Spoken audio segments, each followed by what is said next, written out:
Good morning everybody, good morning. Prajapati, Suraj, Nirmal, Shubham, Manoj, Neetu, Ankita, क्या हाल चाल है मैं सब बच्चों के? 2 दिन के बाद मिल रहे हैं आज तुम। 2 दिन आपके बढ़िया गए होंगे। और सर्दी तो आपको पता ही है, जबरदस्त हो रही है एकदम, है ना। मोबिन कह रहे हैं अस्सलाम वालेकुम सर। वालेकुम अस्सलाम। राहुल कह रहे हैं गुड मॉर्निंग। विजय, गफ्फार, रामपाल, जय very good morning all of you.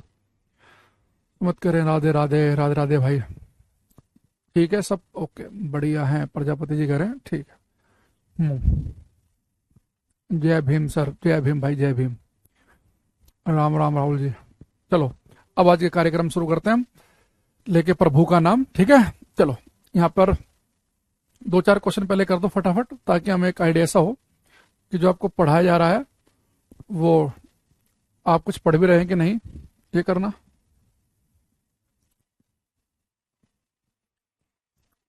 करो भाई, प्रिंस, गजाला, सब करो क्वेश्चन। कह रहा है कि one feels heavier in A lift when the lift.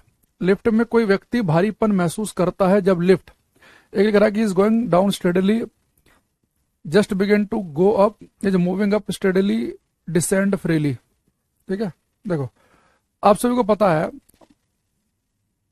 First live class है, सुजाता करिए, पीछे क्लास आपने सारी देख ली है, ये मैं मान के चल रहा हूं। देखो बेटा, कोई व्यक्ति जो है उसे लिफ्ट में अपना वेट कब महसूस होता है? अगर लिफ्ट एक्सिलरेट करते हुए ऊपर की तरफ जाए, त्वरित गति से ऊपर की तरफ जाए, तभी आपको वेट महसूस होगा।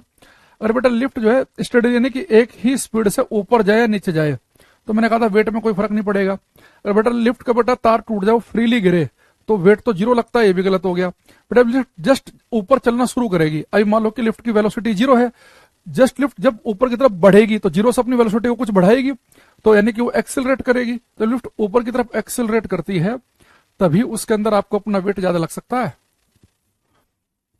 बेटा लिफ्ट जो है अगर वो एक ही स्पीड से समान चाल से ऊपर जाए या समान चाल से नीचे जाए, तो सतीश मैंने बताया था भाई, तेरा पढ़ने में ध्यान कम से कम है।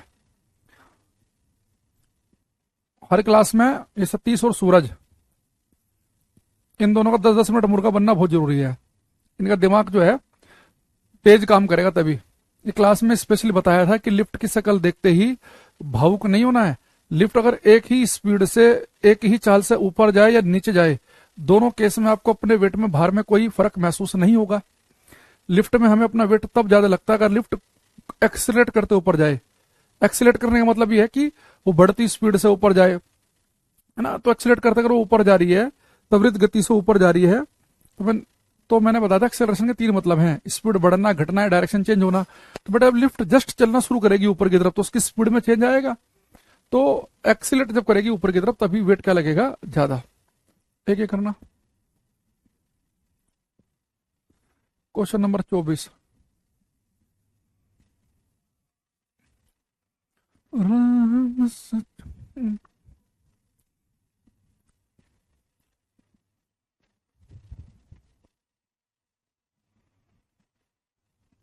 ये कह रहा है कि the weight of a boy is 300 newton after climbing on the second floor of a house whose height is 7 metre, he comes back down, what will be the work done by him. देखो बेटा, एक व्यक्ति, एक लड़का जो है, उसका शरीर 300 न्यूटन का है, वो 7 मीटर ऊपर गया सेकंड फ्लोर पर, और फिर 7 मीटर नीचे आ गया, तो कितना वर्क डन किया उसने?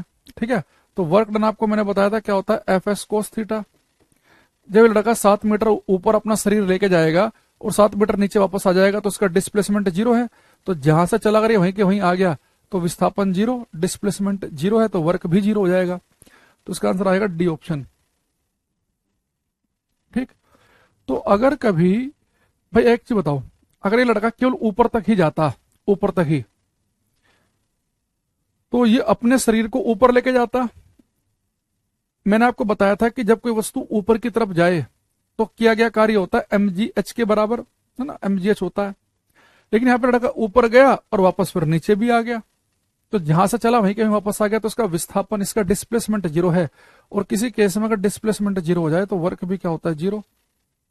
अंकुश भाई, जो हम क्लास में कराते हैं ना, तो मैं हर क्लास में जो आपको पीएनजी मिलती है, उसमें जो मैं क्वेश्चन कराता हूँ, उस टॉपिक से जुड़े हुए आपको मिल जाते हैं। यही क्वेश्चन है हमारे पास, और ये हर क्लास की अगर आप पीएनजी देखोगे सब में आपको क्वेश्चन दिखेंगे।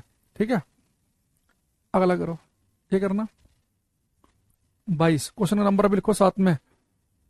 सतीश का ठीक था इस बार, ये प्रजापति का भी सही है। पुष्पांजलि खाली क्वेश्चन का खाली एबीसीडी नहीं लिखना, क्वेश्चन का नंबर भी लिखना है। कह रहा है यदि दो द्रव्यमानों के बीच की दूरी दुगनी कर दी जाए तो उनके बीच गुरुत्वाकर्षण आकर्षण क्या होगा। If the distance between two masses is double the gravitational attraction between them. अगर बेटा दो मास के बीच की दूरी है वो डबल कर दें तो ग्रेविटेशनल अट्रैक्शन उनके बीच में क्या होगा। बेटा फोर्स जो होता है वो 1/r² क्या होता है, इनवर्सली 1/r² होता है ना, तो r² के इनवर्सली प्रोपोर्शनल है। दूरी कर दी डबल, 2 का स्क्वायर करेंगे तो 4, यानी कि फोर्स उनके बीच का हो जाएगा 1/4 इज रिड्यूस टू क्वार्टर, 1/4 हो जाएगा। तो दूरी बढ़ने से फोर्स की वैल्यू कम होती है ना। तो इसका आंसर भी डी है। अंकिता बता रही है सी। इनका तो बिल्कुल ही गलत है, इनका लॉजिक भी गलत है। अगर इन्हें सही आंसर नहीं पता तो भी इन्हें पता होना चाहिए कि दो वस्तुओं के बीच की दूरी बढ़ जाने पर, डिस्टेंस अगर दो वस्तुओं के बीच की दूरी आप बढ़ाएंगे तो दूरी बढ़ने पर तो फोर्स कम होता है। और इस सी ऑप्शन में तो कह रहा है कि 4 गुना हो गया, तो बिल्कुल भी आंसर नहीं है। ए में कह रहा है 2 गुना हो गया, तो बिल्कुल भी आंसर नहीं है। आपको पता होना चाहिए कि फोर्स जो है दूरी पे कैसे निर्भर करता है। तो गुरुत्वाकर्षण बल जो है वो बेटा क्या होता है, एफ और r² जो है ऊपर नीचे है। अगर आप दूरी आप दुगनी करेंगे तो r तो नीचे लिखा है, तो r के ऊपर स्क्वायर, तो दुगने का भी स्क्वायर नीचे तो करेंगे तो 1/4 आएगा। क्लास में करवा रखा मैंने ये। राहुल, सतीश, पुष्पांजलि, दीप, सूरज सबका ठीक है। ये करना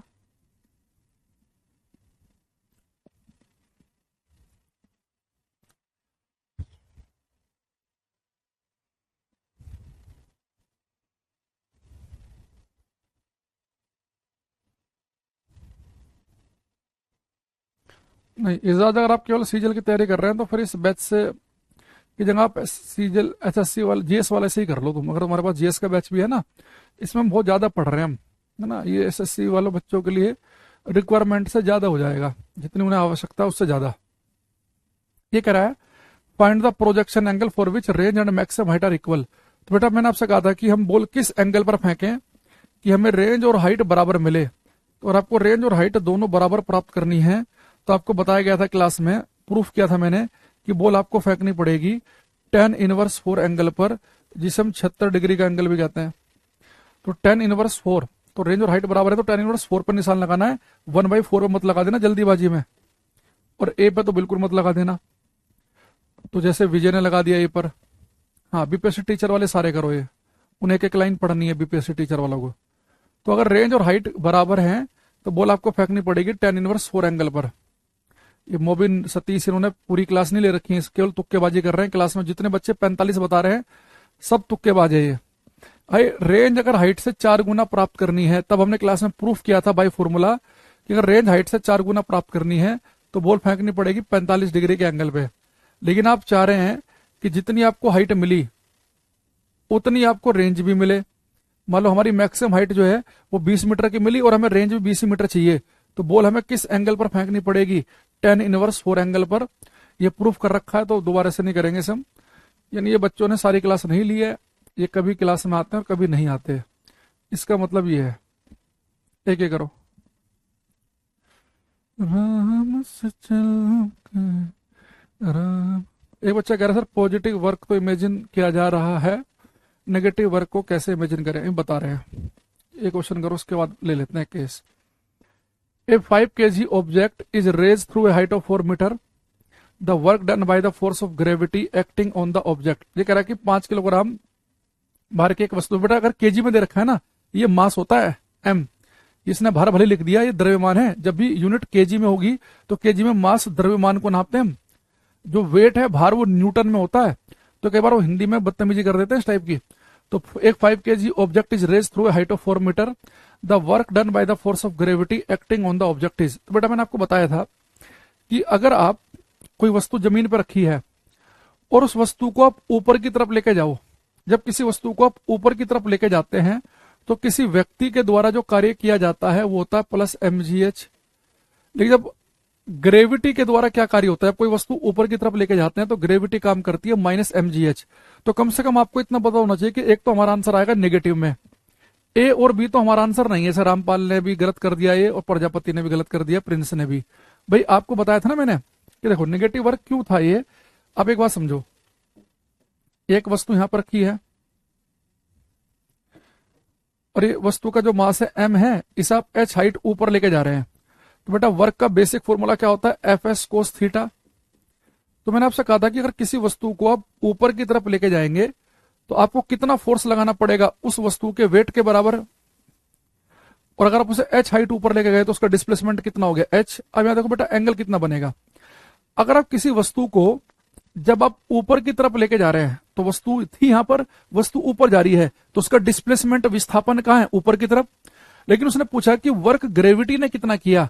भाई ग्रेविटी का मतलब होता है वो फोर्स जो धरती लगाए, तो धरती तो किसी वस्तु को हमेशा नीचे की तरफ खींचती है। अब धरती जो है वो जो फोर्स लगा रही है वो तो नीचे की तरफ लगा रही है, और वस्तु को आप लेके जा रहे हैं h हाइट ऊपर, तो डिस्प्लेसमेंट ऊपर की तरफ हुआ, ग्रेविटी ने फोर्स लगाया नीचे की तरफ। तो यह फोर्स और डिस्प्लेसमेंट के बीच का एंगल बन गया ठीक 180 डिग्री का। तो थीटा की वैल्यू कितनी होगी 180, और कोस 180 की वैल्यू होती है -1, तो वर्क कितना हो गया -mgh। तो जब किसी वस्तु को ऊपर की तरफ लेके जाएंगे तो कोई व्यक्ति जो कार्य करेगा वो प्लस mgh है, क्योंकि व्यक्ति फोर्स ऊपर की तरफ लगा रहा है, वस्तु भी ऊपर जा रही है, तो थीटा की वैल्यू 0 बनती है, तो वर्क आता है mgh। लेकिन जब किसी वस्तु को हम ऊपर लेके जा रहे हैं तो ग्रेविटी कितना काम करेगी, तो वस्तु जा रही है ऊपर, डिस्प्लेसमेंट तो ऊपर है लेकिन ग्रेविटी फोर्स लगा रही है नीचे, तो वहां फोर्स और डिस्प्लेसमेंट के बीच का एंगल बन जाता है 180। तो ग्रेविटी के द्वारा किया गया कार्य किसी वस्तु को उठाने में होता है -mgh। तो ग्रेविटी जो काम करेगी वो -mgh के बराबर करेगी। तो m की वैल्यू कितनी है 5, g की वैल्यू कह रहा है कि 10 ले लो, दे रखा उसने क्वेश्चन में, और हाइट कितनी है 4, तो -200 जूल आएगा। तो जिनका आंसर आया इसका ऑप्शन डी उनका सही है, ए वालों का सबका गलत है ये। और ये बात मैंने आपको क्लास में बता भी रखी है, लिखवा भी रखा है कि किसी वस्तु को अगर आप h हाइट ऊपर लेके गए, देखो अगर आप h हाइट ऊपर लेके जाएंगे तो यहाँ डिस्प्लेसमेंट विस्थापन कितना हो जाएगा h के बराबर। भाई यहां से यहां तक लेके गए, तो जब किसी वस्तु को आप ऊपर लेके जा रहे हो तो ये देखो कि व्यक्ति के द्वारा, लड़के के द्वारा, कुली के द्वारा किया गया कार्य प्लस mgh। किसी वस्तु को ऊपर लेके जाने में जो ग्रेविटी कार्य कर रही है वो नेगेटिव वर्क का मतलब यह है कि जिस डायरेक्शन में फोर्स लग रहा है उस डायरेक्शन में डिस्प्लेसमेंट विस्थापन नहीं हो रहा है। नेगेटिव वर्क का ये मतलब है। भाई मुझे एक बताओ, मेरे से घर वालों ने कहा कि भाई ये जो पत्थर है इस कमरे में बिल्कुल बीचों बीच रखा है, आप एक काम करो इस वाली दीवार के पास रख दो, इस वाली दीवार के पास, यहां पर हम कुछ नया सामान रखेंगे। मैंने कहा जी ठीक है। अब मैंने फोर्स लगाया, जिधर को मैंने फोर्स लगाया डिस्प्लेसमेंट भी उधर को हो जाए, पत्थर इधर पहुंच जाए, तो घर वाले कहेंगे बहुत बढ़िया, वेल डन, पॉजिटिव काम, पूरी इज्जत हुई मेरी। बल मैंने जिधर लगाया विस्थापन उधर ही हुआ, घर वालों के पास स्पेस बन गया, काम कर लिया। लेकिन मैंने पचला फोर्स तो मैंने इधर को लगाया और वो पत्थर रिड़क के इधर आ जाए, मान लो 1%, वो पत्थर इस तरफ आ गया, घर वाले आएंगे कहेंगे तूने तो हमारा काम बढ़ा दिया, ये पहले बीच में था, कहा था तुझे वहां रखने के लिए, तूने तो और यहां रख दिया, तेरे से एक काम को सारे काम तो उल्टे ही करने हैं, तुम्हें तो भाई काम बताना ही बेकार है, इससे बड़े खुद ही कर लो। घर वाले डायलॉग मारेंगे नहीं मारेंगे ऐसे, क्योंकि उन्हें पता लगे इसने काम और खराब कर दिया, नेगेटिव काम कर रहा है ये। तो नेगेटिव वर्क कब होता है, जिधर को आप फोर्स लगाएं अगर उसके विपरीत दिशा में विस्थापन हो। जैसे इसका एक और बढ़िया एग्जांपल से अगर आप समझेंगे तो ज्यादा बढ़िया समझ में आएगा। जैसे मैं आपसे कहूंगी भाई ये सड़क है, ये ठीक रोड है, इसके ऊपर एक ये ऑब्जेक्ट रखा हुआ है,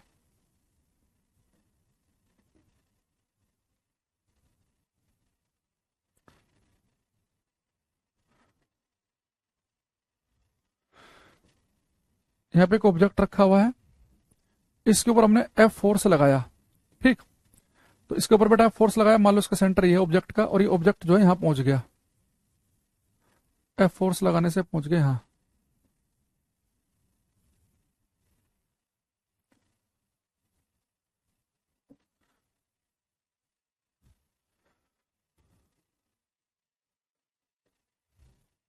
तो कितना डिस्प्लेसमेंट हुआ इसका एस। अब सबसे बड़े ध्यान समझना बात को जो मैं बताना चाह रहा हूं। अब मुझे बताओ, जमीन पर रखे हुए इस पत्थर पे आपने एफ फोर्स लगाया, बल लगाने से पत्थर आगे की तरफ जा रहा है, बहुत बढ़िया बात है, कोई दिक्कत नहीं। लेकिन जब ये पत्थर इस जमीन पर चल रहा होगा, रड़क ऐसे घिस रहा होगा इसके ऊपर, है ना, आगे की तरफ बढ़ रहा होगा, तो इस पत्थर और इस जमीन के बीच में जब ये आपस में रगड़ रहे होंगे, इस रगड़ की वजह से इनके बीच में घर्षण बल, फ्रिक्शनल फोर्स भी काम करेगा। तो फ्रिक्शन वाले चैप्टर में आपको बताऊंगा कि अगर आप किसी वस्तु पर फोर्स लगाएं, किसी वस्तु पर आप बल लगाएं, तो जैसे आप वस्तु बल लगा रहे हैं तो वस्तु जिस तरफ को फिसल रही है उस वस्तु की टेंडेंसी जिधर को भागने की है, तो आप बल जिधर को लगाएंगे वस्तु की टेंडेंसी उधर को ही भागने की होगी। तो फ्रिक्शनल जो फोर्स जो है, घर्षण बल जो है, हमेशा जिस दिशा में वस्तु फिसलना चाह रही है उसके विपरीत दिशा में काम करता है।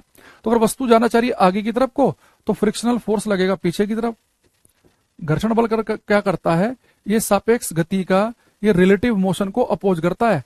रिलेटिव मोशन को अपोज करने का मतलब यह है कि वस्तु अगर आगे की तरफ भागना चाहेगी तो घर्षण पीछे लगेगा, वस्तु पीछे जाना चाहेगी तो घर्षण आगे लगेगा। तो ये रिलेटिव मोशन सापेक्ष गति का विरोध करता है। अब यहाँ पे एक चीज देखो, अगर मैं आपसे कहूं कि जो कैपिटल एफ मैंने फोर्स लगाया इसके द्वारा किया गया कार्य कितना, तो ये फोर्स मैंने कहां लगाया, आगे की तरफ, इधर फोर्स लगाया और वस्तु का डिस्प्लेसमेंट भी उधर की तरफ हुआ, तो इसके द्वारा कार्य किया गया कितना हो गया, एफ एस। क्योंकि दोनों फोर्स और डिस्प्लेसमेंट एक ही दिशा में है तो इनके बीच का एंगल 0, cos 0 की वैल्यू होती है 1। लेकिन अगर मैं पूछूं कि फ्रिक्शनल फोर्स ने कितना कार्य किया, ये घर्षण बल ने कितना कार्य किया, भाई घर्षण बल लग तो रहा है पीछे की तरफ को, गति का विरोध कर रहा है और वस्तु जा रही है आगे की तरफ को, तो डिस्प्लेसमेंट की डायरेक्शन तो ये है और फ्रिक्शनल फोर्स की डायरेक्शन, ये दोनों बिल्कुल अपोजिट डायरेक्शन में है। तो फ्रिक्शनल फोर्स ने जो कार्य किया वो किया माइनस एफ इंटू एस। तो घर्षण बल जो यहाँ पे कार्य कर रहा है वो नेगेटिव है और जो कैपिटल एफ काम कर रहा है वो पॉजिटिव है। क्योंकि जब कोई वस्तु का आगे की तरफ सरका रहे हो तो घर्षण तो पीछे की तरफ काम कर रहा है, तो जिधर वस्तु का विस्थापन है, वस्तु विस्थापित हो रही है, उसकी विपरीत दिशा में लग रहा है, यानी कि नेगेटिव वर्क कर रहा है, तो ये नेगेटिव कार्य इसलिए हुआ। लेकिन जो कैपिटल एफ है ये जिधर को लग रहा है, डिस्प्लेसमेंट भी उसी तरफ को है, तो इसके द्वारा किया गया कार्य पॉजिटिव है। लेकिन घर्षण के द्वारा किया गया कार्य यहां पर क्या है, नेगेटिव है। समझ गए बात को? तो नेगेटिव कार्य तब हो रहा है जब वस्तु जो है उसका जो विस्थापन है और जो बल जिसकी वजह से हम देख रहे हैं कि इस बल ने कितना वर्क किया, अगर वो वर्क उसके विपरीत दिशा में हो तो नेगेटिव कार्य, और सेम डायरेक्शन में हो तो पॉजिटिव कार्य। ठीक, तो आप ऐसे देखो, जब वस्तु ऊपर की तरफ जा रही है तो डिस्प्लेसमेंट ऊपर की तरफ है और ग्रेविटी काम कर रही है नीचे की तरफ। तो ग्रेविटी के द्वारा क्या क्या कार्य है, ग्रेविटी एक फोर्स होता है, धरती लगा रही है, तो ग्रेविटी नीचे और डिस्प्लेसमेंट ऊपर, तो इसलिए नेगेटिव वर्क। जो बच्चा पूछ रहा था भाई ये तो कुछ आया नहीं आया समझ में, अरे आया ना। चलो अब हम एक काम करेंगे क्लास के अंदर। अब हमने वर्क की कुछ बातें पढ़ी क्लास में, एक बार मैं मोटा मोटा रिवाइज करके फिर पावर पे आऊंगा। तो वर्क का सबसे बेसिक फॉर्मूला हमने आपको पढ़ाया, एफ एस कोस थीटा। इसी चीज को हमने ऐसे लिखा था, F vector dot S vector. तो वर्क क्या था, एक स्केलर क्वांटिटी आया था, यहां से वर्क की जो यूनिट आई थी जूल या न्यूटन मीटर, क्योंकि एक जूल जो है वो न्यूटन मीटर के ही बराबर होता है। फिर हमने पढ़ा कि जब किसी वस्तु को हम ऊपर उठा के लेके जाएंगे तो हमारे द्वारा कार्य किया जाएगा mgh किसी आदमी के द्वारा, और ग्रेविटी कार्य करेगी माइनस mgh। उसके अलावा हमने आपको इसमें एक चीज बताई कि वर्क जो होता है वो काइनेटिक एनर्जी में चेंज के बराबर होता है, गतिज ऊर्जा में परिवर्तन के बराबर। तो यहां से हमने एक फॉर्मूला निकाला, half M V square minus U square, यानी कि अगर किसी वस्तु की स्पीड 20 से 12 करनी हो या 12 से 20 करनी हो तो उस तरह के क्वेश्चन में मैंने आपको बताया था कि हम वर्क का ये वाला फॉर्मूला अप्लाई करेंगे, है ना। फिर एक बात मैंने आपको बताई थी कि वर्क होता है फोर्स इंटू डिस्प्लेसमेंट, तो ये half M V square minus U square. तो हमने यहां से 2-3 क्वेश्चन और पढ़े, 1-2 क्वेश्चन और पढ़ा था कि अगर हमारी गाड़ी की स्पीड दुगनी हो जाए और हमें उतनी ही दूरी में गाड़ी को रोकना हो तो फोर्स पहले से जो है वो हमें 4 गुना लगाना पड़ेगा। एक क्वेश्चन मैंने आपको ये बताया था, ठीक है। तो ये मैंने आपको वर्क के बारे में इतनी बातें क्लास में डिस्कस की हमने। एक क्वेश्चन मैंने आपको बताया था कि अगर कोई टेबल है उस पर कोई जंजीर लटक रही है तो प्रीवियस ईयर में आपको एक क्वेश्चन देखने को मिलेगा, तो इसे उठाने में कितना काम करेंगे, तो रस्सी को खींचने में कितना वर्क किया जाएगा। तो वर्क किसी वस्तु को ऊपर लेके जाने में क्या कार्य होता है, mgh। तो जितनी रस्सी लटक रही है उतनी रस्सी का ही मास चेक कर लेंगे। हमने क्वेश्चन किया था, जी की वैल्यू जो दे रखी होगी पेपर में वो यूज कर लेंगे, और हाइट क्या करेंगे, सेंटर की जब हाइट देखेंगे कि सेंटर को कितना हाइट ऊपर उठाना है। तो ये क्वेश्चन आई होप कि आपको याद होगा, है ना। तो ये सारी बातें हमने क्लास में डिस्कस की हैं। तो जिस बच्चे ने सारी क्लास ली है उसे पता होगा। अब वही क्लास नहीं लिया तो अब क्या ही कर सकते हैं ना उसमें। फिर ये बच्चा कह रहा केमिस्ट्री 20 क्लास में कंप्लीट। भाई एक चीज बताओ, जिसका जितना टॉपिक होंगे वेटेज होगी वो उतने में तो होगा, नंबर ऑफ क्लास से फर्क नहीं पड़ता, है ना। यही क्लास जो है अगर मैं आपको इतने क्वेश्चन की प्रैक्टिस नहीं कराऊं, जो मैंने अभी टाइम खराब किया है पिछले 21 मिनट में तो हमारा एक टॉपिक हो जाता। लेकिन जब मैं बीच में आपको क्वेश्चन कराता हूं इससे आपको ज्यादा क्लियरिटी आ जाती है, तो इसलिए मेरी क्लासेस के थोड़ा सा लेक्चर बढ़ जाते हैं। दूसरा, मेरी आदत है बीच में कोई क्वेश्चन दे के पूछने की, तो थोड़ा सा और डिले हो जाता है। यही क्लास जो मैंने आपको इतने में कराता हूँ साइंस स्पेशल में 75 के आसपास, यही क्लास तो 40-42 में भी खत्म हो सकती है ना। तो नंबर ऑफ क्लासेज में मत देखा करो, है ना। कोई बार फिर वो केमिस्ट्री में टॉपिक कम है तो जल्दी हो जाएंगे, तो इस तरह के नंबर ऑफ क्लास गिनना ये बड़ा नेगेटिव चीज है। आप सारी क्लास कर लो, सारे टॉपिक उसमें हो रखे हैं कि नहीं हो रखे हैं, आप प्रीवियस ईयर लगा रहे हैं, आपके क्वेश्चन बन रहे हैं कि नहीं बन रहे हैं, वो इंपॉर्टेंट है। मैं क्लास आपको 150 करा दूं, क्वेश्चन आपको मिले ना पेपर में, तो 150 का क्या फायदा फिर। तो नंबर ऑफ क्लास मत गिना करो भाई, ये गलत है चीज। चलो यहाँ पे लिखेंगे मैकेनिकल पावर,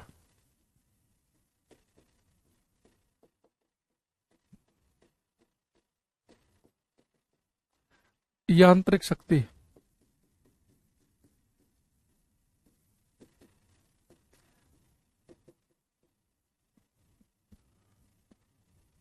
देखो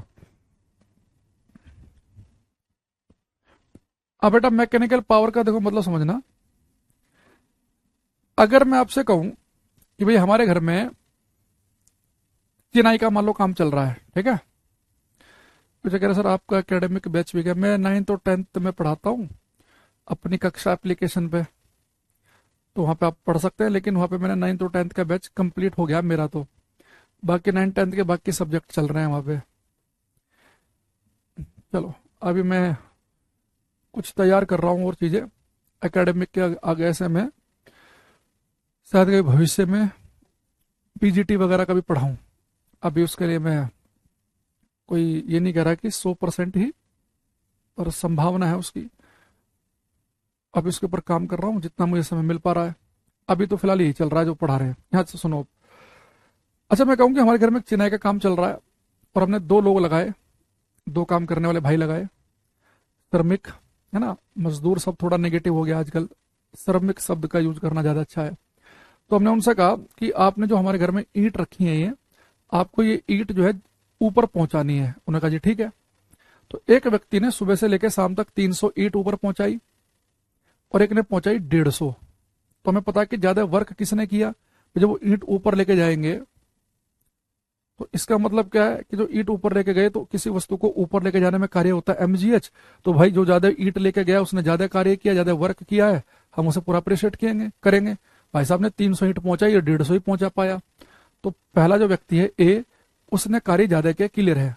लेकिन अब हुआ क्या, अगले दिन हमने क्या किया, फिर से 2 व्यक्ति रखे। एक ने 200 ईंट ऊपर पहुंचाई 4 घंटे में और एक 20 मिनट में ही ईंट ऊपर पहुंचा गया। एक ने 20 मिनट में ही ऊपर पहुंचा गया। तो हम कहेंगे यार बड़ा पावरफुल आदमी है भाई साहब, अगले को 4 घंटे लग गए, ये 200 ईंट 20 मिनट में पहुंचा के अपना काम खत्म करके चला गया। क्योंकि हमने उनसे ये कहा था कि, हमने उनसे ये बोला था कि भाई आपको 200 ईंट पहुंचानी, जैसे आपका काम खत्म होगा तो हमारे से 500 रुपए लेके आप चले जाना। तो एक को बेचारा को 4 घंटे लगे, उसके बाद 500 रुपए लेके गया, एक 20 मिनट में चला गया। तो हम क्या कहेंगे, इसकी पावर बहुत ज्यादा है। यानी कि पावर का मतलब वो होता है कि कोई व्यक्ति या कोई मशीन अगर कितना तेजी के साथ कार्य कर रही है, the rate of work done, कार्य करने की दर, तो कार्य कितना तेजी के साथ किया जा रहा है। तो आप जितना तेजी से कार्य करेंगे उसे बेटा मैकेनिकल पावर कहते हैं। तो आपने सुना नहीं होगा कई बार कि भाई हम हमारे कोई बंदा कहता है कि हमारे पास पहले एक मशीन थी, वो 1 घंटे में 20 डब्बे बनाती थी। अब एक हम नई मशीन लेके आए हैं, जर्मन मशीन, वो 1 घंटे में 500 डब्बे बना देती है, बड़ी पावरफुल है। तो प्रत्येक सेकंड जित अगर आप बहुत तेजी के साथ कार्य कर रहे हैं, आपके कार्य करने की दर ज्यादा है, तो आपकी शक्ति ज्यादा कहलाएगी। तो जो मशीन फटाफट काम करे वो ज्यादा पावरफुल है। तो इसलिए यहां से मैकेनिकल पावर की डेफिनेशन बनेगी the rate of work done, the rate of work done of a body is called, the rate of work done of a body is called its mechanical power। किसी वस्तु की कार्य करने की दर, किसी वस्तु की किसी वस्तु की कार्य करने की दर उसकी शक्ति कहलाती है। किसी वस्तु की कार्य करने की दर उसकी शक्ति कहलाती है। The rate of work done of a body is called it's mechanical power. ठीक है, तो बेटा पावर को लिखते हैं हम पी से। तो पावर क्या किया आपने, कितना कार्य किया, और दर का मतलब मैंने आपको बता रखा टाइम से भाग करना। तो पावर हो गया वर्क अपॉन टाइम। ठीक, तो बेटा जो वर्क है इसे अगर हम जूल में नापे और टाइम को नापे हम सेकंड में, सेकंड के अंदर, तो पावर जो है इसकी ऐसा यूनिट बनती है वाट।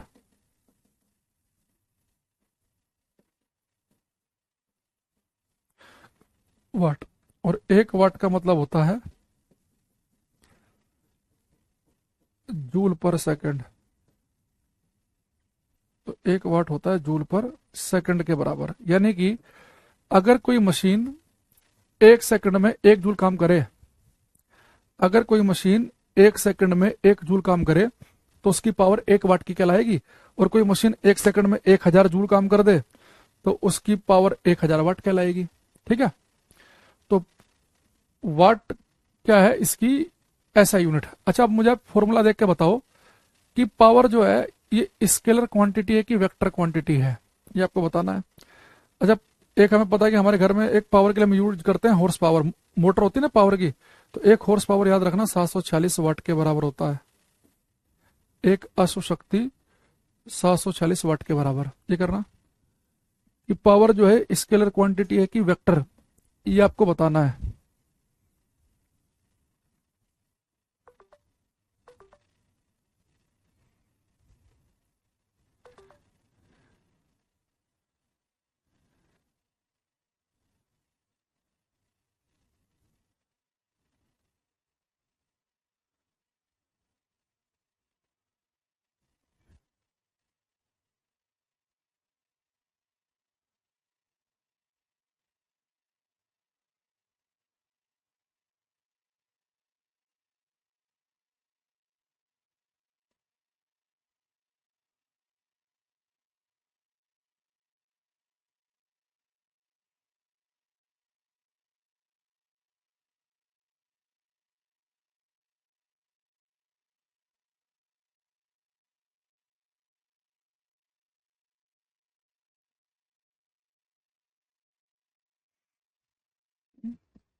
ये जो प्रिंस लिख रहा है वेक्टर, इसका वो गलत है। इसका पढ़ाई वढ़ाई में बिल्कुल ध्यान नहीं है। अरे भाई, मैंने आपको 20 बार बताया कि किसी फॉर्मूले में एक चीज ऊपर हो एक नीचे हो या दोनों मल्टीप्लाई में हो, उन्हें बड़े ध्यान से देखो। तो आपको मैंने बताया था कि वर्क जो है, कार्य जो है, एक स्केलर क्वांटिटी है। बहुत इंपॉर्टेंट भी है, वर्क कार्य स्केलर है। F vector dot S vector, दो वेक्टर क्वांटिटी के बीच में डॉट आएगा तो हमने पढ़ा था कि वर्क स्केलर होगा और टाइम भी स्केलर है। अगर ये भी स्केलर और ये भी स्केलर, तो यानी कि क्या बनेगा, ये पावर जो है बेटा स्केलर क्वांटिटी है, ये अदिश राशि स्केलर क्वांटिटी, स्केलर क्वांटिटी अदिश राशि, स्केलर क्वांटिटी अदिश राशि, तो स्केलर क्वांटिटी है। ठीक है, the rate of work done by body is called it's mechanical power. किसी वस्तु की कार्य करने की दर उसकी यांत्रिक शक्ति कहलाती है। ठीक, अच्छा दूसरी चीज, अब बेटा जब पावर है वर्क अपॉन टाइम, आप सभी को पता है कि इसका फॉर्मूला क्या होता है वर्क का, F vector dot S vector, नीचे टी लिखा हुआ है ना। मनोज बाकी सबका ठीक था ये। बच्चा कह रहा है इसमें दो प्रिंस है। हाँ, दो प्रिंस है इसमें, एक की आईडी में है बाद में 442, एक में है 523। जिसका अभी कमेंट आया है 442 का, उसका तो पहले इसका आ रखा ना, उसका गलत था।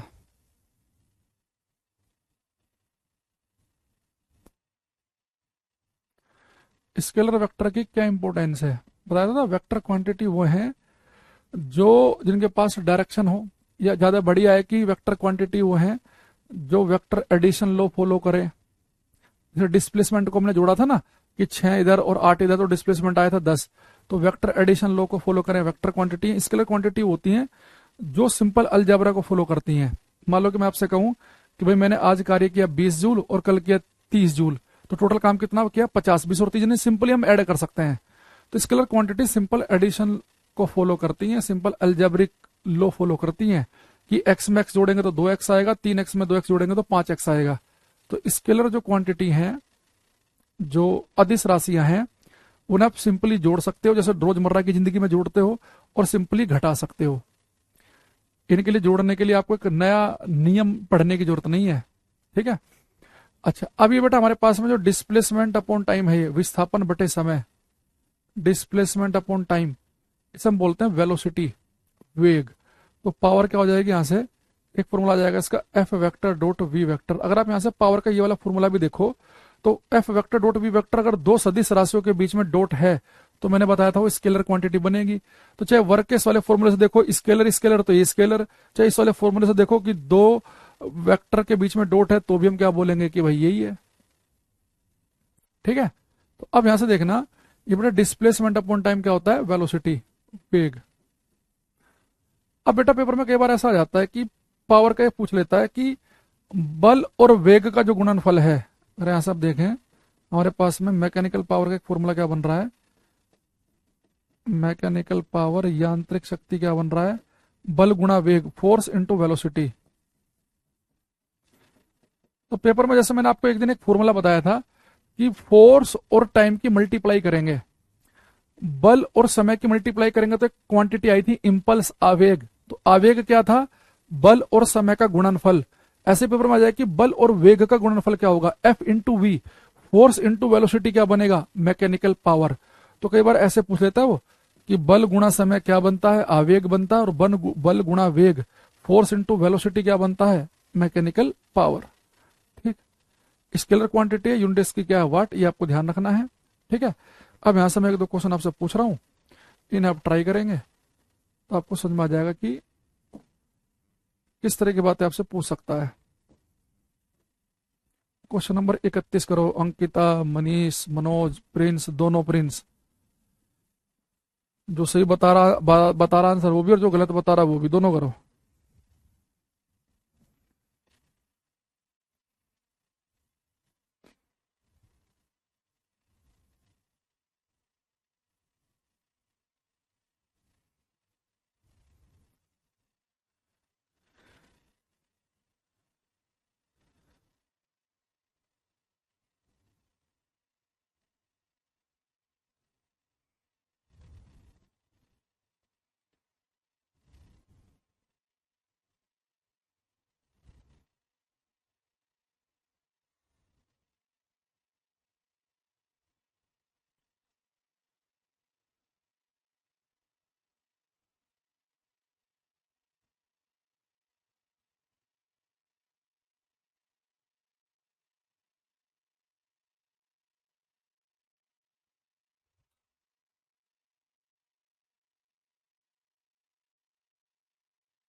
कुछ आंसर हमारे पास में आ रहे हैं, मनोज, रवि, प्रजापति, रामपाल, विकास। उसका आंसर आ रहा है बी, फिर एक दो का सी भी आ रहा है। इसने आके person does 500 joule of work in 10 minute and another person B does 600 joule of work in 20 minute, let the power delivered by A and B, P and P two respectively. देखो बेटा, ये जो 500 जूल काम कर रहा है 10 minute में, और ये कर रहा है 600 जूल 20 मिनट में, तो किसकी पावर ज्यादा है। तो बराबर टाइम में कंपेयर कर लो तो ज्यादा बढ़िया है। भाई ये 10 मिनट में 500 जूल कर रहा है, ये 20 मिनट में कर रहा है 600। तो अगर ये बेटा 20 में 600 कर रहा है, तो हमारे पास में पर्सन ए है, इसने कितना काम किया, 500 जूल काम किया 10 मिनट में, 10 मिनट। और बी जो है ये 600 जूल कर रहा है 20 मिनट में, तो 10 मिनट में तो 300 ही करेगा ये, तो 300 जूल करेगा 10 मिनट में। तो अब देखो उतने ही समय में इसने 500 जूल काम किया और इसने 300 ही किया, तो जब पावर ए की ज्यादा है वो बी से, तो यानी कि बी ऑप्शन बिल्कुल ठीक है। जिधर को मुंह खुला होता है वो चीज बड़ी होती है, तो P1 की जो पावर है वो ज्यादा होगी। ये प्रिंस का गलत है, अब पता नहीं कौन से वाले का गलत है। एक का ठीक भी है। ठीक। गजाला, नितेश, समझ में आ गई बात ये। चलो एक और ट्राई करो, एक मौका आपको और मिल रहा है,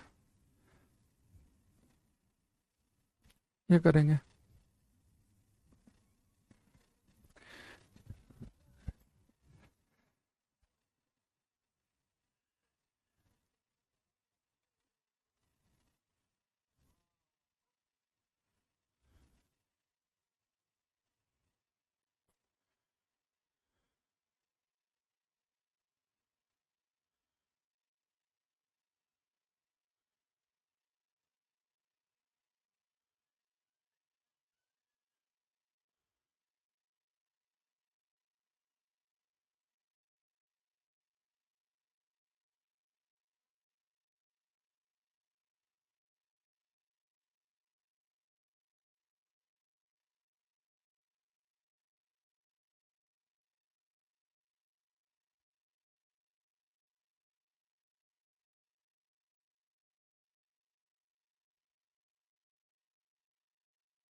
हाँ, इसने कहा है एक आदमी 25 किलो वजन का बैग, ए मैन करेंगे bag of mass 25 kg, 25 kilogram का बैग लेकर 25 सेकंड में 10 मीटर की ऊंचाई चढ़ता है। उसके द्वारा बैग को दी गई शक्ति की गणना करें। A man carrying a bag of mass 25 kg climbs up to height of 10 metre in 50 second, calculate the power delivered by him to the bag. तो बेटा पावर क्या होती है? Work upon time. तो जब कोई व्यक्ति किसी बैग को ऊपर लेके जाएगा तो कितना वर्क करेगा? किसी वस्तु को ऊपर लेके जाने में क्या क्या कार्य होता है? mgh। तो मास कितना है बैग का? 25 किलोग्राम। जी की वैल्यू 10 मान लो। एच कितना दे रखा है आपको? 10 मीटर। और कितने सेकंड है? 50। 25 दूनी 50, 2 पंजे 10, यानी पावर होगी 50 वाट की। तो कितनी पावर डिलीवर्ड करेगा? 50 वाट की। तो यानी आंसर क्या बनेगा हमारा? D option. विजय का 50 वोट ठीक है, सतीश, अंकिता, निर्मल, तो 50 है। तो यानी कि इसका आंसर है डी ऑप्शन।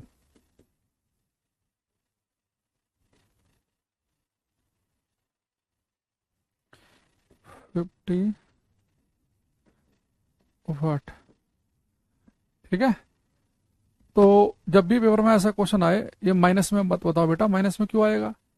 यहाँ पे कोई ग्रेविटी के द्वारा क्या क्या कार्य थोड़े ना निकालना आपको। कोई व्यक्ति एक बैग को पकड़ के ऊपर लेके जा रहा है, तो मैंने कहा था किसी सामान को जब आप ऊपर लेके जाएंगे तो आपके द्वारा क्या क्या कार्य तो पॉजिटिव होगा। किसी व्यक्ति के द्वारा क्या क्या कार्य पॉजिटिव होता है सामान को ऊपर लेके जाने में। जब कोई सामान ऊपर लेके जाओगे तो उस समय ग्रेविटी, गुरुत्व कितना कार्य करेगा? वो होता है निगेटिव। तो व्यक्ति ने क्या किया कि बैग को लेके जा रहा है, कितना ऊपर लेके जा रहा है? 10 मीटर ऊपर लेके जा रहा है। तो कितना पावर डिलीवर की? पावर होता है वर्क अपॉन टाइम। तो सामान ऊपर लेके जा रहा है तो वर्क का फॉर्मूला mgh लग जाएगा, नीचे टाइम लिखा है।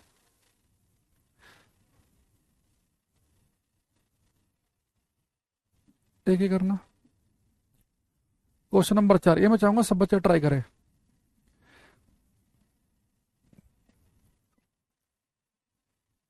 फिर यार नीतीश भाई क्वेश्चन के नंबर भी लिखा करो, खाली डी मत लिखो।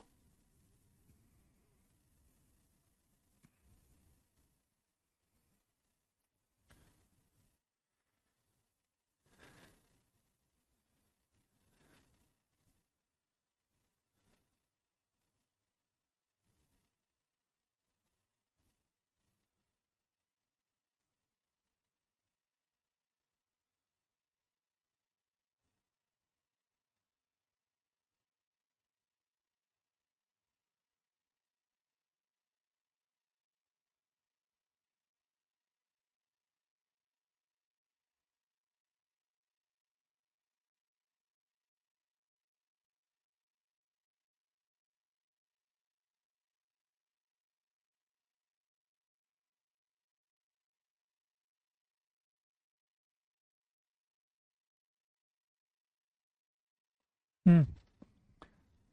हम्म। अब बहुत सारे बच्चे, जितने बच्चे इसका आंसर लिख रहे हैं बी, उन सबका गलत है। अभी देखो मैं आपको एनर्जी की डेफिनेशन नहीं बताइए, कई बार हम जो चीज पढ़ रहे होते हैं ना उसमें खो जाते हैं। अभी आपको हमने जो लिखवाया, निहित सबके कमेंट दिख रहे हैं, संजू, प्रिंस, विकास, सबके। इसने कहा कि the capacity of a body to do work, किसी वस्तु की कार्य करने की क्षमता। बेटा मैंने ये नहीं लिखा इसमें कि किसी वस्तु के कार्य करने की दर देखो, कोई वस्तु कितना ज्यादा, कितना तेजी के साथ काम कर सकता है, उसकी पावर है। भाई मान लो कि मैं एक दीवार में एक ही सेकंड में 20 बार मुक्के मार दूं, यानी बहुत पावरफुल हूं मैं। एक बच्चा 3 बार ही मार पा रहा है। तो पावर होती है कि कार्य करने की दर, the rate of work done. तो आप कितना तेजी के साथ कार्य कर रहे हैं, तो बेटा रेट आता है पावर में। लेकिन the capacity of a body, आप कितना ज्यादा काम कर सकते हैं, उससे मतलब नहीं है कि आपने जल्दी किया कि देर में किया। आप जितना ज्यादा काम करेंगे आपकी एनर्जी उतनी ज्यादा है। आपने देखा कुछ लोग ऐसे होते होंगे आपके गली मोहल्ले में, जो सुबह को 4 बजे कोई आंटी उठ गई, अपने घर के गली के सामने भी झाड़ू मार रही हैं, पानी वानी डाल रही हैं, फिर सारे काम वाम कर देंगी, 8-9 बजे तक सारे काम निपटा देंगी। फिर उसके बाद बैठ के सिलाई बुनाई भी कर रही है, कुछ सिलाई भी कर दी, फिर घर के भी सारे काम कर लिए, फिर कुछ मार्केट में भी चली गई। तो पड़ोस वाली आंटी दूसरी क्या कहती हैं, जो 8 बजे सो के उठ रही है, पता नहीं क्या खाती है भाई, कितनी एनर्जी है इसमें, सुबह 4 बजे से लेकर रात के 11 बजे तक लगी रहती है। तो एनर्जी का मतलब यह कि आप कब कहते हो किसी व्यक्ति को भाई कितनी एनर्जी, थकता ही नहीं है। तो इतनी एनर्जी है कि बहुत ज्यादा काम करता है। तो कार्य आप कितना ज्यादा कर रहे हैं, आपकी काम कितना करने की कैपेसिटी कितनी है, वो हमारी एनर्जी कहलाती है। और आप कितना फटाफट काम कर सकते हैं, कितना तेजी के साथ कर सकते हैं, वो पावर है। तो पावर में आपको दर लिखा मिलेगा रेट, और यहाँ पे आपको कैपेसिटी लिखा मिलेगा एनर्जी में। तो हमने क्या पढ़ रहे थे, हम टॉपिक क्या पढ़ रहे थे, वर्क, पावर, एनर्जी। अब हम अगला जो पॉइंट लिखेंगे वो लिखेंगे हम एनर्जी। एनर्जी की definition, the capacity, the capacity of a body to do work, the capacity of a body to do work is called its energy। UP में आया था ये, लोअर पीसीएस के मेंस के पेपर में ये क्वेश्चन। बहुत सारे बच्चे पावर ही लिख कर आ गए थे। तो पावर में होता है कार्य करने की दर, रेट, और यहाँ पे कैपेसिटी, कितना देर काम कर सकते हैं, तो एनर्जी है। The capacity of a body to do work is called it's power, it's called energy. किसी वस्तु की, किसी वस्तु की कार्य करने की क्षमता, किसी वस्तु की कार्य करने की क्षमता उसकी ऊर्जा कहलाती है। किसी वस्तु की कार्य करने की क्षमता उसकी ऊर्जा कहलाती है, तो एनर्जी।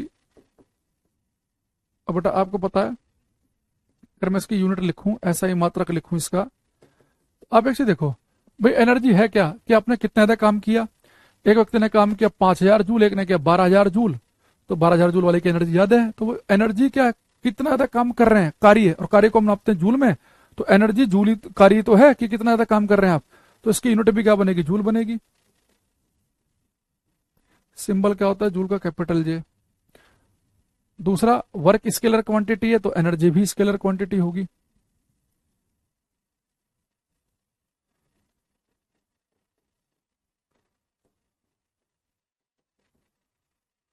अदिश राशि,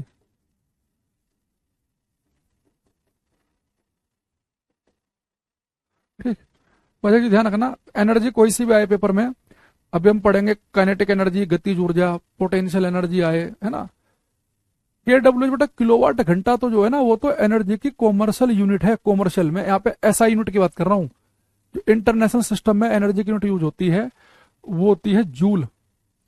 किलोवाट घंटा तो उसकी कॉमर्शियल यूनिट है। जो हम बिजली का बिल का लेन देन करते हैं ना, इलेक्ट्रिसिटी चैप्टर में पढ़ते हैं हम, किलोवाट घंटा। अगर आपको मैंने क्लास में इलेक्ट्रिसिटी पढ़ा दिया है तो आपने वो पढ़ा होगा कि किलोवाट घंटा, या नहीं पढ़ाया तो आगे पढ़ाऊंगा। किलोवाट घंटा जो है वो एनर्जी की कॉमर्शियल यूनिट है, वाणिज्यिक मात्रक। वाणिज्यिक यानी कि जब पैसों का लेन देन हो, तो घर में जो बिजली का बिल आता है वो किलोवाट घंटा के हिसाब से आता है, वो अलग चीज है। यहाँ पे एसआई यूनिट की बात कर रहे हैं, वो जूल है, ये स्केलर क्वांटिटी है। अच्छा, मैं अभी आपको पढ़ाऊंगा काइनेटिक एनर्जी, गतिज ऊर्जा, फिर हम पढ़ेंगे पोटेंशियल एनर्जी, स्थितिज ऊर्जा, फिर हम पढ़ेंगे मैकेनिकल एनर्जी, जो दोनों ऊर्जाओं का जोड़ होता है, काइनेटिक और पोटेंशियल का। सारी एनर्जी कोई भी हो पेपर में, उसे हम नापते हैं जूल में, स्केलर क्वांटिटी है। लेकिन यहाँ पे एक चीज ध्यान रखना, अगर पेपर में स्पेशली लिखा जाए सरफेस एनर्जी, पृष्ठ ऊर्जा,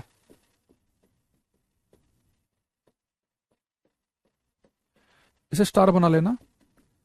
जो पृष्ठ ऊर्जा है बेटा, इसकी अगर पेपर में यूनिट आ गई, ऐसा यूनिट, तो होती है जूल पर मीटर स्क्वायर। अदरवाइज जब भी आपको एनर्जी दिखेगा तो आपको जूल ही लिखना है। पृष्ठ ऊर्जा से समझो कि हम एकांक क्षेत्रफल की, यूनिट एरिया की एनर्जी की बात कर रहे होते हैं, तो इसलिए वो मीटर स्क्वायर शब्द आ जाता है वहां पे। तो अगर सरफेस एनर्जी आया तो जूल पर मीटर स्क्वायर है, अदरवाइज जब भी आपको एनर्जी दिखे तो एनर्जी की यूनिट होती है जूल। ठीक। तो किसी वस्तु की कार्य करने की क्षमता उसकी ऊर्जा कहलाती है। अब हमें कुछ ऊर्जाओं के बारे में क्लास में डिस्कशन करना है, तो वन बाय वन उन्हें हम देखते हैं। तो सबसे पहले लिखेंगे हम काइनेटिक एनर्जी, गतिज ऊर्जा के बारे में।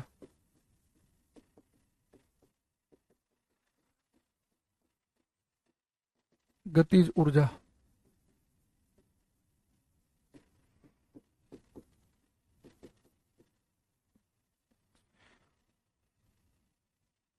काइनेटिक एनर्जी, गतिज ऊर्जा। देखो बेटा, इसके नाम से पता चल रहा है काइनेटिक एनर्जी को हम लिखेंगे कैसे। काइनेटिक एनर्जी किसी ऑब्जेक्ट के पास होती है उसकी गति, उसके मोशन की वजह से। तो अगर कोई भी वस्तु भाग रही है तो भाग रही वस्तु के पास एक एनर्जी होगी, उस एनर्जी की वजह से वो कुछ वर्क कार्य कर सकती है। आपको सोचो, एक पत्थर लो, आप ऐसे अपने हाथ पे डालो, कुछ नहीं होगा। वही पत्थर जब आप ऐसे खींच के मारोगे अपने हाथ पे तो हाथ टूट भी सकता है, क्योंकि जो भाग रहा है ना पत्थर, तो उसके पास एक एनर्जी है, गतिज ऊर्जा, काइनेटिक एनर्जी। तो वो एनर्जी तोड़फोड़ मचा सकती है, वो कुछ वर्क कर सकती है, कार्य कर सकती है। तो काइनेटिक एनर्जी जो होती है, इसका बेटा फॉर्मूला होता है हमारे पास में हाफ एम वी स्क्वायर। ये एनर्जी होती है due to motion of object, वस्तु की गति की वजह से। यानी अगर किसी वस्तु के पास गति है तो गतिज ऊर्जा होगी, गति नहीं है तो गतिज ऊर्जा नहीं होगी। तो आपके घर में जो इस समय कोई भी मान लो जैसे एक रखा है कोई ट्रॉली बैग, तो रुका हुआ है तो उसकी गतिज ऊर्जा जीरो है। घर में मान लो कि किचन में आपके प्रेशर कुकर रखा हुआ है, तो रुका हुआ है तो गतिज ऊर्जा जीरो है। तो कनेटिक एनर्जी होती है, अगर वस्तु के पास स्पीड है तो कनेटिक एनर्जी है, नहीं तो नहीं है। तो एक बेटा हो गया फॉर्मूला ये। एक कनेटिक एनर्जी का जो फॉर्मूला है वो होता है P square upon two M. ये इससे ज्यादा इंपॉर्टेंट है। यहाँ पे पी का मतलब है लीनियर मोमेंटम, रेखीय संवेग। लीनियर मोमेंटम, रेखीय संवेग। देखो पेपर में जब कभी भी वो वस्तु की स्पीड का जिक्र करेगा तो कनेटिक एनर्जी का फॉर्मूला हम हाफ एम वी स्क्वायर लिखेंगे। नहीं, काइनेटिक एनर्जी के लिए हम के का ही यूज करेंगे, क्योंकि हम कई बार ना काइनेटिक एनर्जी और पोटेंशियल एनर्जी, स्थिति ऊर्जा दोनों साथ साथ पढ़ रहे होते हैं। तो मैं उसके लिए भी ई यूज कर लूं, उसके लिए भी यू, तो फिर ठीक नहीं है। तो ई जनरली हम टोटल एनर्जी, कुल ऊर्जा के लिए यूज कर लेते हैं, पर गतिज ऊर्जा के लिए के का ही यूज करेंगे हम, है ना। पोटेंशियल के लिए, स्थिति के लिए यू का यूज करेंगे। तो अगर बेटा पेपर में कभी कहे कि वस्तु की स्पीड वी है तो उसकी kinetic energy half M V square. जो वस्तु के मोमेंटम संवेग की बात करेगा तो काइनेटिक एनर्जी का हम फॉर्मूला यूज करेंगे P square upon two M. हालांकि दोनों फॉर्मूले एक ही बात है। देखो कैसे, आप चाहो तो प्रूव भी कर सकते हो, बस इन्हें मोमेंटम की फॉर्म में ऐसे लिखेंगे और एनर्जी की फॉर्म में ऐसे लिखेंगे। जैसे कि अगर मैं आपसे बोलूं कि भाई मोमेंटम क्या है, लीनियर मोमेंटम क्या होता है, मास इंटू वेलोसिटी, और काइनेटिक एनर्जी क्या है, P square upon two M. तो मैं पी की वैल्यू पुट कर दूं एम वी, तो पी का स्क्वायर है तो एम वी का भी स्क्वायर हो जाएगा। नीचे लिखा है टू एम, तो ऊपर बन जाएगा एम स्क्वायर वी स्क्वायर, नीचे टू एम लिखा ही है। तो अगर एक एम से हम एक एम काट दें तो बन जाएगा half M V square. Half M V square बन जाएगा ये। तो एक ही तो चीज है ये, पर माहौल को समझना बहुत जरूरी है। देखो जैसे मैं आपसे क्वेश्चन पूछूं अभी, उससे आपको इसकी इंपॉर्टेंस समझ में आएगी।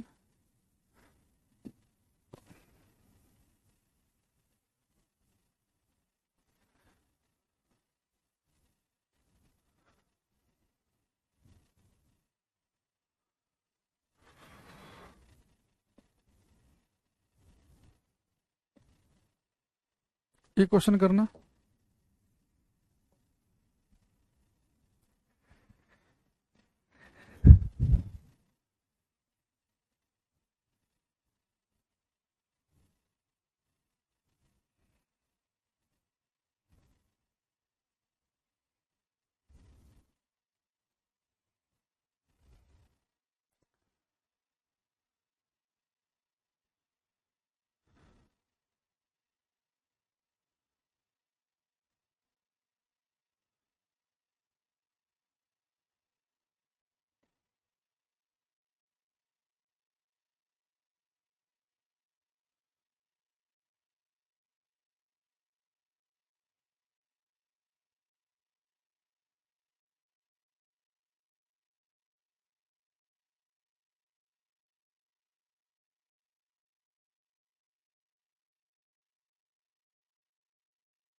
कुछ ऐसा हमारे पास में आ रहे हैं, विजय बादल प्रिंस नीतीश राणा के। इसने लिखा है the momentum of A light object and a heavy object is same.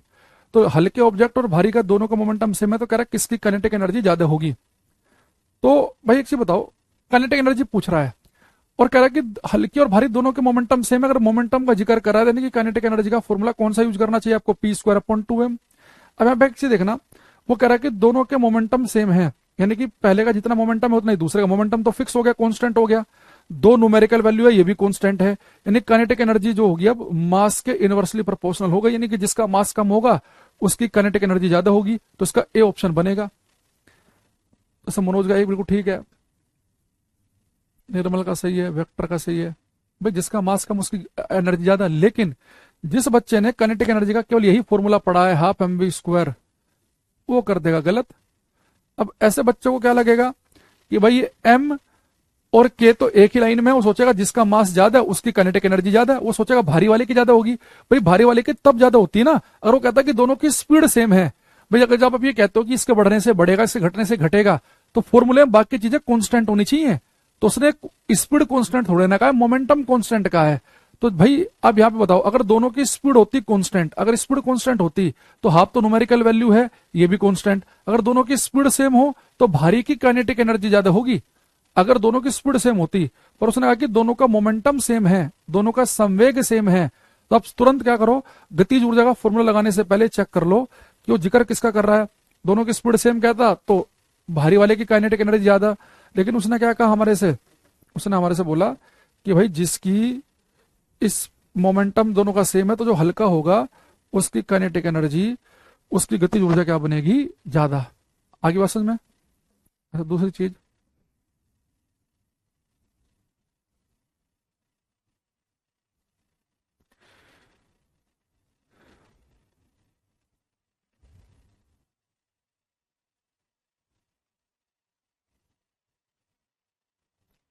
Energy कहाँ लिख दिया मैंने, एनर्जी इधर चला गया। तो पहले एक बार इन्हें नीचे लिखते हैं, सीक्वेंस ठीक करते हैं इनका।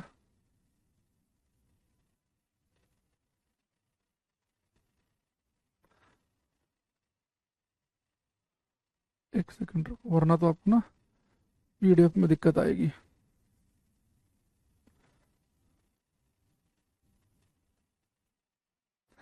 अच्छा इसी में एक क्वेश्चन मैं आपसे और पूछ रहा हूँ, अगर पेपर में आपसे कहे कि एक वस्तु का मास m है और उसकी स्पीड v थी, एक वस्तु का मास m है और उसकी स्पीड v है, तो भाई उसकी कुछ काइनेटिक एनर्जी होगी, मान लो k1 है। वो कह रहा है कि अगर वस्तु का मास दुगुना कर दें और उसकी स्पीड भी दुगुनी कर दें, तो जो अब काइनेटिक एनर्जी होगी k2, वो पहले वाली काइनेटिक एनर्जी के कितने गुना होगी। अगर किसी वस्तु का मास और उसकी स्पीड दोनों दुगुनी कर दी जाए, मास भी दुगुना कर दें, स्पीड भी दुगुनी कर दें, तो आपको ये बताना है कि इसकी अब काइनेटिक एनर्जी पहले वाली से कितने गुना हो जाएगी।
हम्म प्रजापति बादल का गलत है, सुजीता का भी गलत है, मनोज का ठीक है। बेटा देखो, कह रहा है कि स्पीड दुगनी और मास भी दुगुना, तो गतिज ऊर्जा कितने गुना होगी।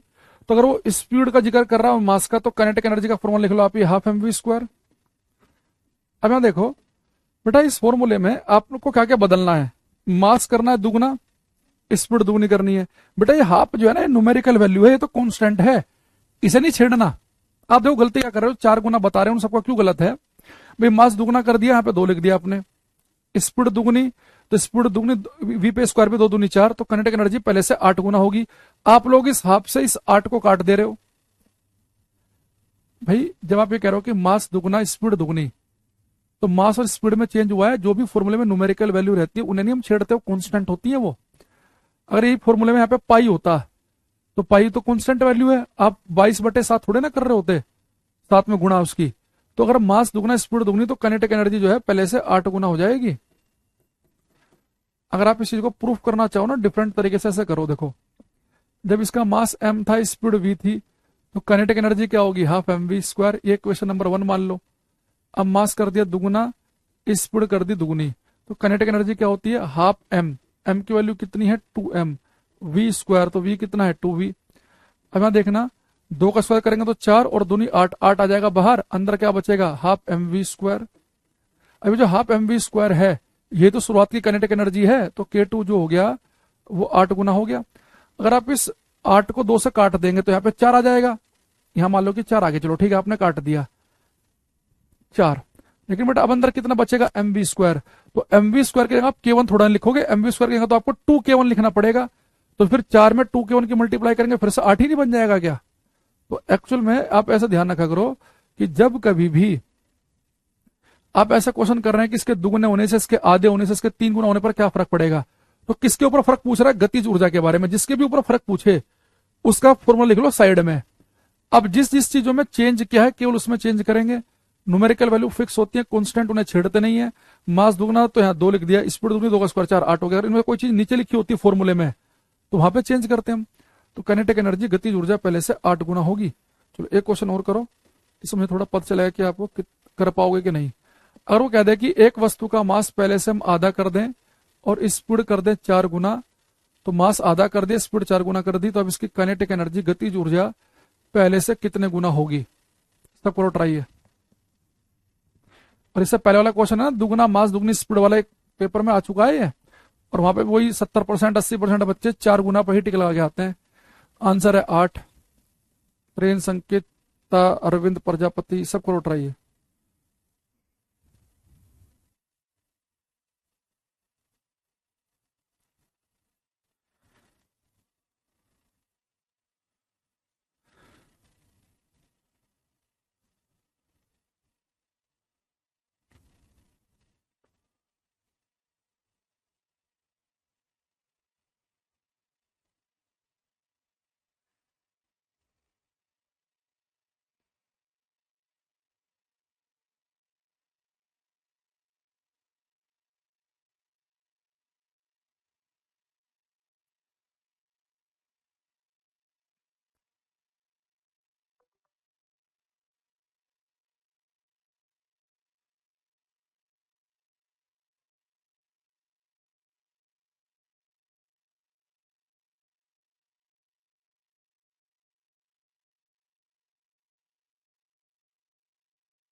हम्म।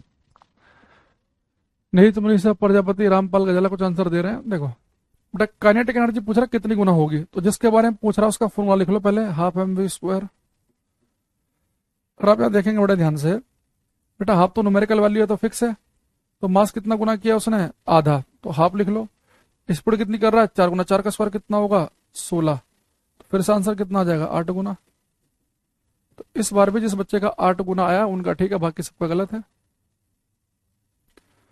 गजाला, प्रिंस, निर्मल, अंकिता, सुजाता, रामपाल, लाइन से सबका 8 8 गुना दिख रहा है मुझे, रविंद्र वगैरह का, बहुत बढ़िया।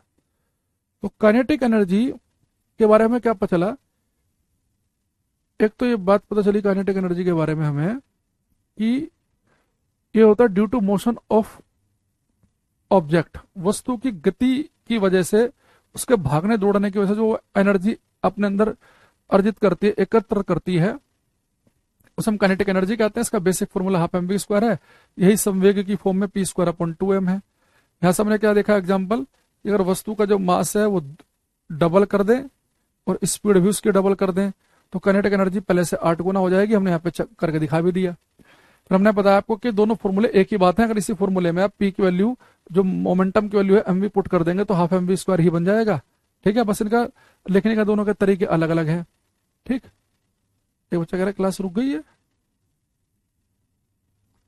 अरे यहाँ तो सही चल रही है क्लास। ठीक, और ऐसे हमने कहा कि मास हाफ और स्पीड 4 गुना कर देंगे तो काइनेटिक एनर्जी पहले से 8 गुना हो जाएगी। ठीक है, बाकी भी रुकी है भाई क्लास की, एक ही बच्चे की रुकी है ये बताना। एक बच्चा कह रहा है कि क्लास रुक गई है, प्रजापति। ये थोड़ा सीरियस बच्चा है, डेली आता है क्लास में, इसलिए इसकी बात को हम सीरियसली सुनेंगे। हम्म,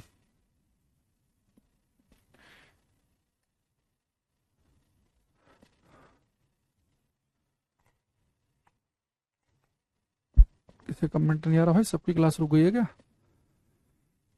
हमारे यहाँ तो ठीक चल रहा था।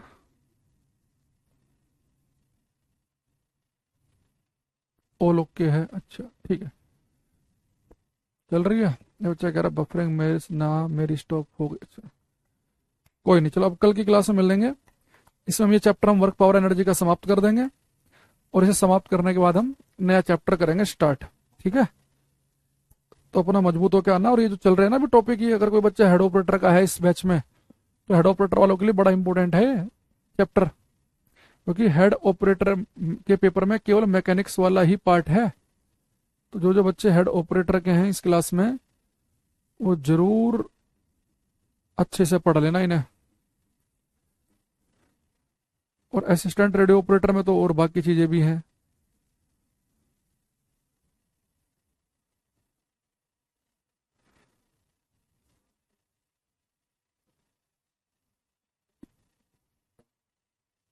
ठीक, bye, take care everybody, bye everyone.